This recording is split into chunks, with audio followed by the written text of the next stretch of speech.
Adana was the oldest daughter of King Chukwuemeka, the ruler of Kuvuki village. Even though Adan was known throughout the kingdom for her kind generosity, she had a serious problem which she had to live with all her life. She had a very strong body odor that smelled quite bad. Even when Adan was a young girl, she smelled much worse than the other children. The bad smell got worse as Adan grew up. It was a pungent, unpleasant smell that trailed behind her wherever she walked. As Princess Adan grew into a young woman, the people in the village started treating her differently. They tried to stay away from Adan because of her very bad smell. Behind her back, some villagers made unkind jokes and comments about how stinky the princess was. Some mothers with children would quickly pull their little ones inside their houses when they saw Adan walking down the dusty village road. The young girls who used to be Adan's friends would turn and go the opposite direction to avoid talking with her. This made Adan very sad. There were many young men in the village and neighboring kingdoms who wished to court Adan because she was pretty and the king's daughter. However, as soon as they got within 6 feet of her, they were driven away by her odor. They decided not to pursue her despite Adam's beauty and royal title. This left the princess very lonely. She stopped leaving the palace. Most days Princess Adan would simply stay in her bedroom and gaze out her window dreaming of true love and a man who could accept her smelly situation. She imagined a husband who would not care about her strong body odor but would love her for her kind heart. But it seemed impossible, and Adan often cried herself to sleep many nights. It was a hot, vibrant summer day in the village. Princess Adan was up in her castle bedroom fanning herself. She left her shutters open, hoping to catch a breeze. Then Adan heard lively sounds floating up from the village square. Joyous drum beating and people laughing. She leaned out her window and saw people dancing around a burn fire celebrating the summer feast day. Adan felt a stirring of excitement. She thought maybe she could sneak out of the palace and observe the festivities without being noticed. People seemed so happy and distracted by the dancing. So Princess Adan quietly left the palace and tiptoed to the edge of the village square. For a few moments, no one realized she had joined them. Adan stood in the shadows watching wistfully as girls her age spun fast in their colorful skirts, but soon a breeze blew carrying Adan's unfortunate odor through the crowd. People wrinkled their noses glancing around to find the source of the stench. Then the drum beats and dancing halted as all eyes turned toward the lonely princess. Mouths fell open in shock before twisting into unpleasant sneer. People doubled over gagging and whispered behind their hands while pointing at Adan. The carefree joy of moments before had vanished. Adan's eyes filled with humiliated tears. Adan felt utterly embarrassed and ashamed after being ridiculed while dancing at a village gathering. With tears flooding her eyes, she ran away from the crowd and took cover behind some bushes to hide. She crouched down trembling behind a tree, hoping no one would find her, but then she heard the distant, steady beat of a drum growing louder and getting closer. Fearfully, she peered through the leaves to see who was approaching to her. Surprised, it was a smiling young man from a neighboring village, cheerfully playing a hand drum as he walked directly toward her hiding spot. When he reached her, he stopped playing and kindly asked, "Why did you stop dancing back there? You looked so joyful and free while you were dancing." Adan was stunned that this stranger had followed her all the way here, especially since he was able to detect her unusual scent. She replied incredulously, You can smell me, and yet you still came looking for me here? Everyone back in my village teases me and laughs at my dancing." The young man responded, "Gently, don't worry about them. I think you're a wonderful dancer. Please ignore their unkind words and keep dancing with happiness and freedom." Adan was surprised by the young man's kind words. She realized he truly didn't care about her differences. Comforted, she decided she would ignore the cruel taunts of her neighbors and dance freely just as she wished. The young man started playing a cheerful, upbeat rhythm on his hand drum. Adan was unsure at first, but after a moment she began swaying lightly in time with the music. The stranger's smile grew even wider as he watched her start to move. He picked up the pace of his drumming, playing faster while keeping his eyes fixed warmly on Adan. Adan could feel that he was truly seeing her, not just her outward appearance, but her heart and soul. For the first time ever, she felt completely accepted. Just as she was, this realization freed her spirit. She let go of her self-consciousness and began dancing fluidly. her body unfurling into graceful motions that left her feeling breathless and elated as the drumming accelerated. Aiden's feet flew faster, she leapt and spun with ease, weaving swift, elaborate steps that came to her instinctively. The rhythm seemed to flow through her, filling her with joy and vitality, with the stranger's admiring gaze holding hers. She felt liberated to fully express her love of dance. When Princess Adon finally stopped dancing, she and the smiling stranger held each other's gaze for a moment. Adon felt exhilarated from the joyful dancing and uplifted. For the first time, she had felt truly seen and accepted by someone. The two of them then suddenly started laughing together, connecting in their shared happiness. After they caught their breath, the young man told Adon his name is Aaron. He lives in the village nearby and plays drums in the squares for events and celebrations. Aaron asked Princess Adon if she would meet him in this same spot in the bushes again tomorrow. He wanted to talk more and maybe play his drums for her to dance some more.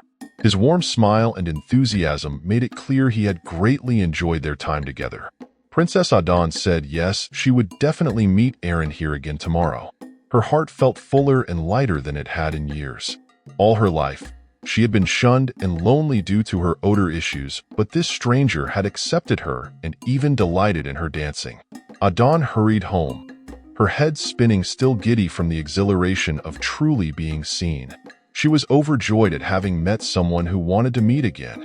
For the first time ever, she had made a real friend, and her heart swelled with optimism and excitement about their next meeting behind the bushes.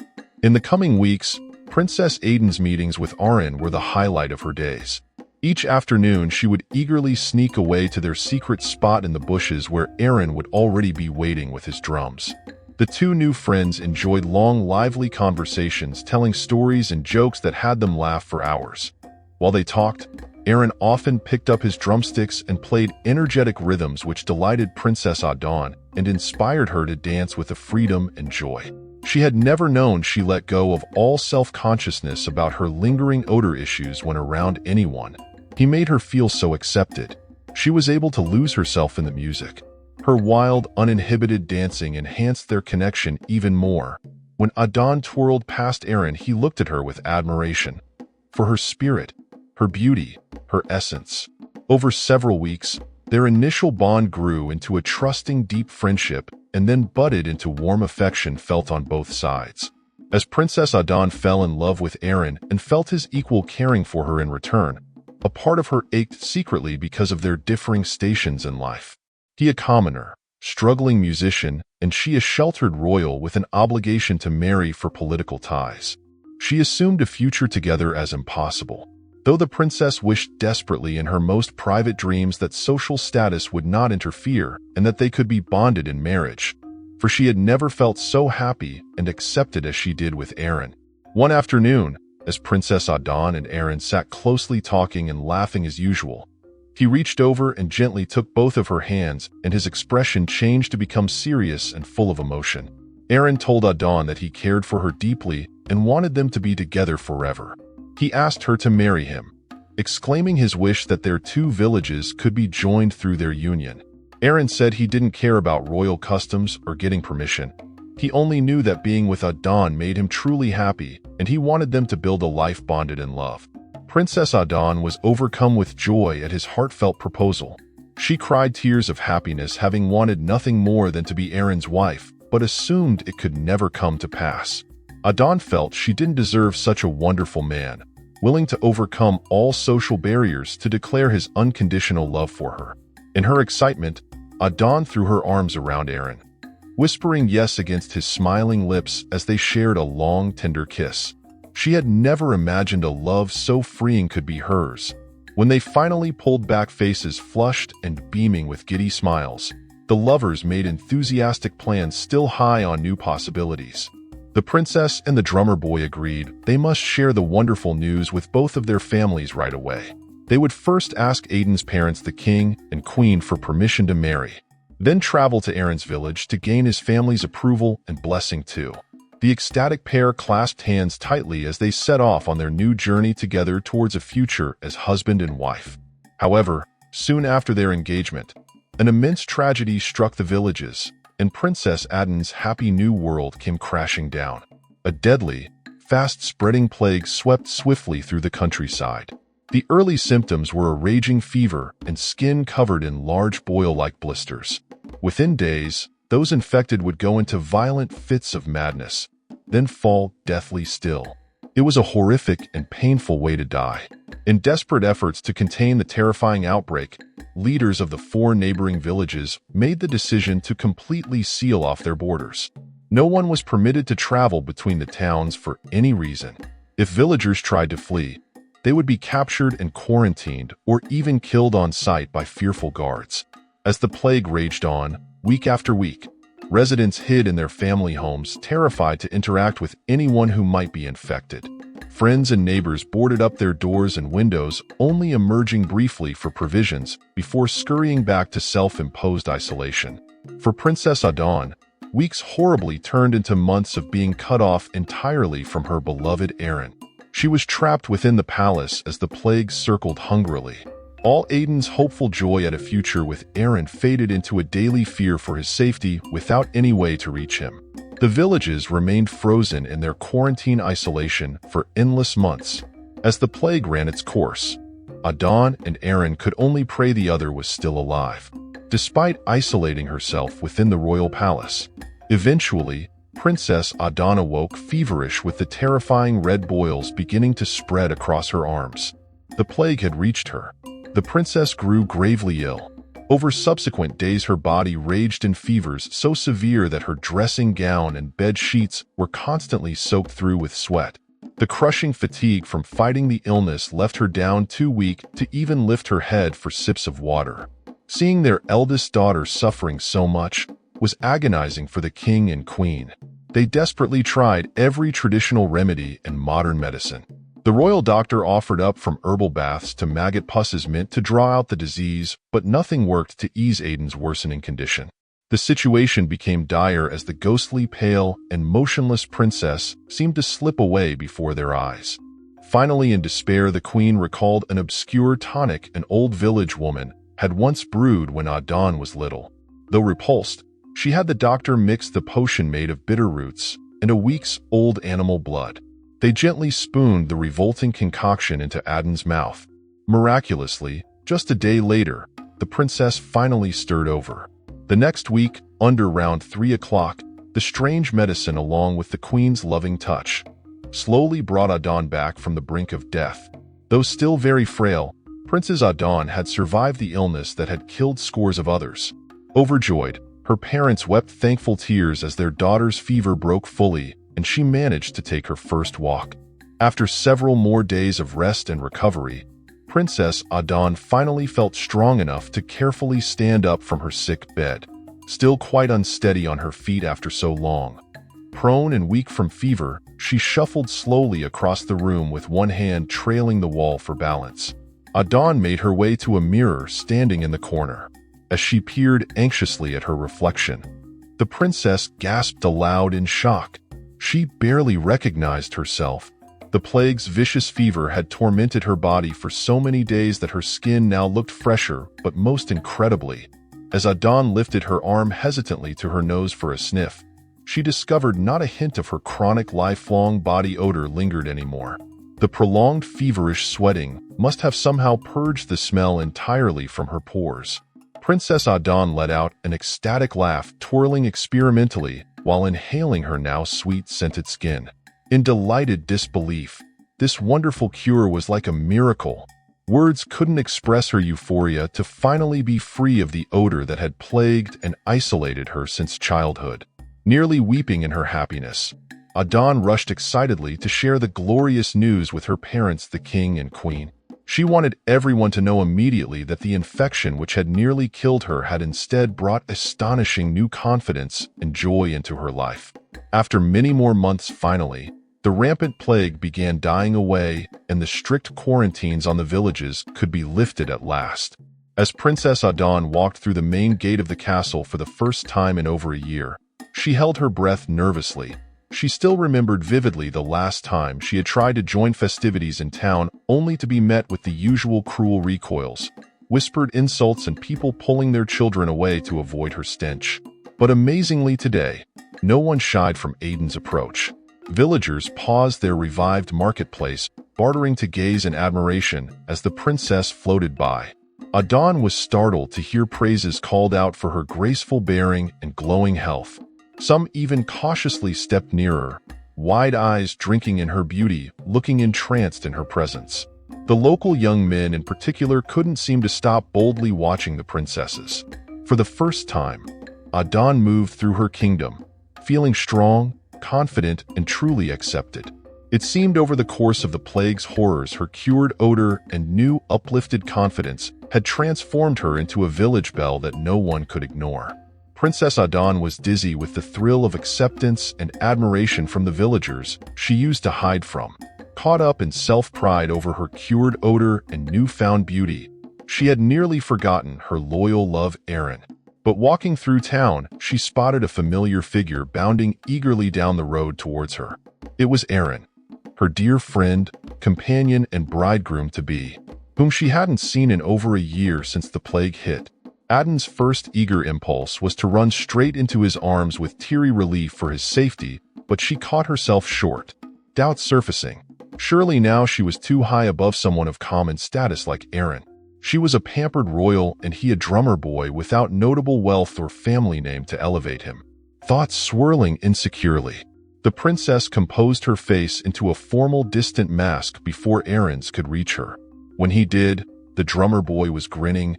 Desperate delight shone through as he cried, "My princess, how I have missed basking in your beauty and radiance." He moved toward her as if expecting a warm embrace, but Adon stood reserved and still making no move to welcome him back. After their long separation, Aaron joyfully stepped forward to hug Princess Adon, so thankful to see his beloved betrothed again, after agonizing months apart. But the princess recoiled sharply away from his opening arms. A look of deep surprise and hurt flashed across Aaron's face at her rejection. Confused, he searched her now cold eyes questioningly. In sharp, cutting tones, not like her warm voice of old, Adon stated that she no longer wished to continue their relationship. She told him that after enduring the plague's terrors and emerging more beautiful than ever, she now moved in different higher social realms than a common boy like Aaron ever could. Aaron looked deeply hurt by Adon's harsh words, his anguish evident on his face. "But Adon, I love you," he protested passionately. "These months of silence only made me love you more. I'd do anything to make you my wife." Princess Adon met his gaze with a fiery glare. "You will address me as Princess Adon," she commanded. "This conversation ends here. I deserve someone better than you." She spat out the words, feeling a cruel satisfaction in them. Then, without a backwall glance or a pause to listen to his heartbroken cries, she swiftly turned away, marching off with determination. She blocked out Aaron's anguished shouts, her chin held high, popping her fancy clothes. An aloof demeanor hid the pain she felt inside. In Adon's mind, cutting off their connection so abruptly closed that chapter of her life for good. Now, she had plenty of noble suitors vying for her attention. In the following months, the increasingly vain princess continued with court life, acting as though the humble drummer boy Aaron had never touched her heart. She entertained extravagant marriage proposals from respected lords and princes one after another. These influential men had once turned away from Adon in disgust, but now, shamelessly, they showered her with flattery, eager for the attention of the newly transformed princess. Adon grinned as she soaked up their compliments about her flawless skin, graceful movements, and regal demeanor, praises that she could never have imagined receiving before. Despite the adoration, she couldn't shake the regret gnawing at her heart for pushing Aaron away so harshly. As weeks passed, King Chukwuemeka urged Princess Adon to quickly choose a husband from the numerous suitors vying for her hand before rumors damaged her marriage prospects. Wanting all eyes on her, Adon declared she would host a wrestling tournament where the kingdom's strongest men would compete for the chance to marry her. Upon hearing this, men of great strength traveled from far and wide, eager for the opportunity to win the hand of the renowned beauty. In the days leading up to the tournament, Adon became obsessed with enhancing her appearance to outshine everyone. Her maids tirelessly groomed her, but in her pursuit of outer perfection, Adon neglected basic cleanliness even for having regular baths. Slowly but surely, Aiden's old body odor returned on the morning of the wrestling tournament. The weather was perfect, providing an ideal backdrop to showcase Princess Aiden's beauty. She entered the bustling arena adorned in shimmering silks and adorned with jewels, aiming to dazzle the crowd. As Adon lifted her delicate hand to wave at the cheering crowd, their excitement suddenly changed. A surprised whisper spread quickly among the people. They moved away in disgust, wrinkling their noses at the strong smell coming from the princess. Embarrassed, the men hid their faces, looking away to avoid eye contact. Princess Adon felt deeply embarrassed when the tournament participants shook their heads and left, wanting to avoid her. The villagers watching the tournament also followed, talking quietly about her body odor and holding their noses in disgust. Adon felt utterly crushed and ashamed. She quickly removed her fancy royal clothes and jewelry, dropping them in the dirt. With tears in her eyes, she turned and ran away as fast as she could. As Adon ran, her eyes landed on one person standing alone across the tournament grounds. Aaron. He stood tall and straight, looking at her with kindness as she hurried away. After a moment, Aaron walked purposefully towards her, his face showing both concern and sadness for her distress. When Aaron reached Adon, he spoke gently to her. "My dear precious one, how could you think so little of our love and what we meant to each other? Why would you give up our bond for the fleeting attention of others?" Tears rolled down Aiden's cheeks as she shook her head. "Please forgive me, Aaron. I made a terrible mistake thinking that looking beautiful on the outside was more important than our love. I was vain and careless, and now I've lost the most important thing in my life, your love and care."